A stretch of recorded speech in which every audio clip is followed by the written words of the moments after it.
Welcome to a new Daily Top Askreddit video. Today's topic. What are some scary secrets to working as a hooker? I dated one long ago. I don't know the details, but I know she was very scared by rich people. Don't know much about her working life, but I remember on rich guy. Actually the kid of a very rich guy. Constantly sending her weird shit like him punching and kicking someone attached in his living room.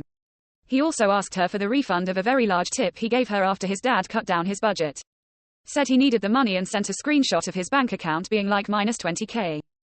How the hell do you blow a minus 20k hole in your bank account before realizing you need to make some financial changes? Lol. I knew a guy with a 150k a year income coupled to a 75k a year coke habit. His bank just kept extending his credit because the money was coming in. Then he lost his job.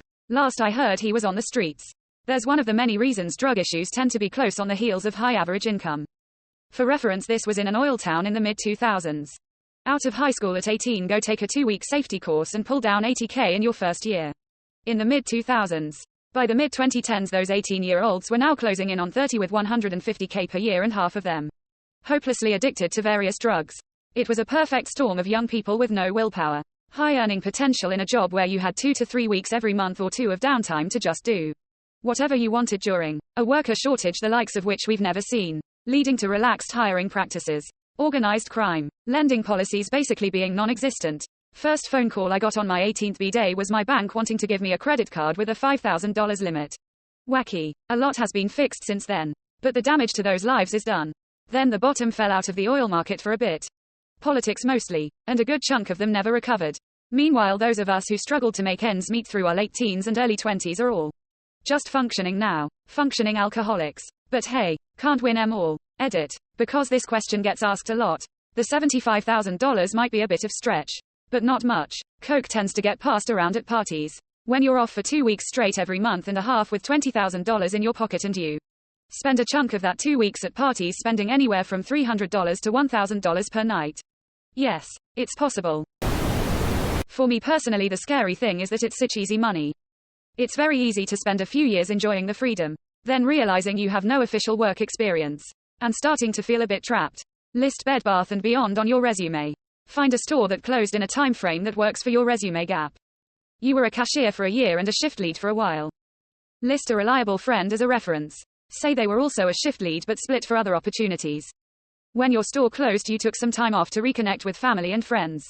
Pursue your passions. Relax from the retail rat race and stress of store closings. You're back on the market now and looking for a change of pace from retail. Mention that retail can be emotionally draining because you always strived for top-level customer service because it was best for the company, even often when the customer was actually wrong. Customer service is one of your top strengths though.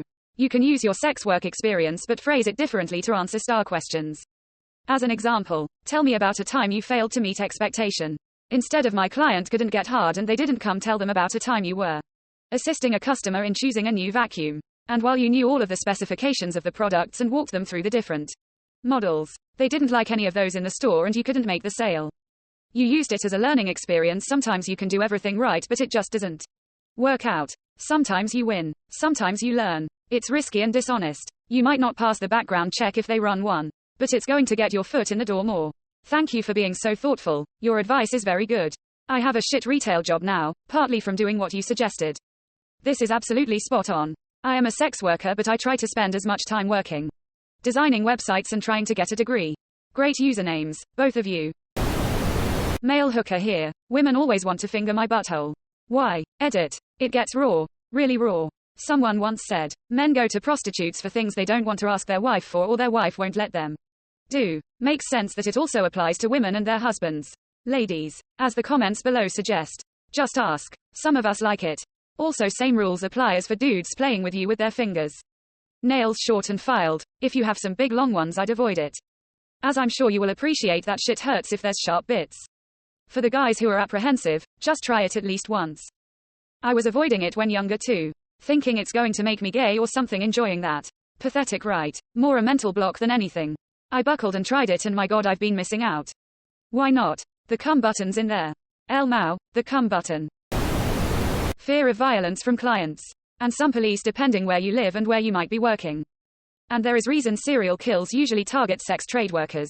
It's safer to start an OnlyFans or something. Still have to worry about creeps but there is a layer of separation. Fear of violence from clients. Bye guy here. It was absolutely a wake-up call when I first started seeing guys. I knew in the back of my head that there's always that fear. But I never really felt it or understand why anyone would give anyone a reason to feel it. I never even considered the potential for violence from women when we're both naked. But with a man, and as a man, there's just that lingering, what if, that I never got to shake. And it definitely changed the way I look at life. It takes a lot of bravery to do what you do.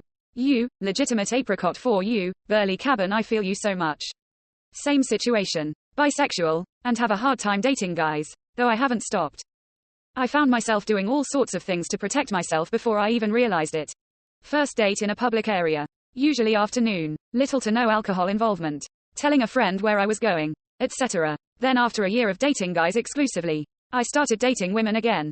And that reality hit me like a ton of bricks. Guys can be so goddamn creepy and overbearing. I'm not per se bi but wanted to try it out when I got divorced. Met someone on OkCupid and when I showed up to the meeting spot there was more than one dude lounging around. I knocked TF out. Fellow bi guy here. This is a huge part of why I've just stopped dating men. And not just the, what if. Have had too many bad experiences with really awful dudes. Dating men has led to a pretty strong general distrust of men in my life. It's kinda heartbreaking.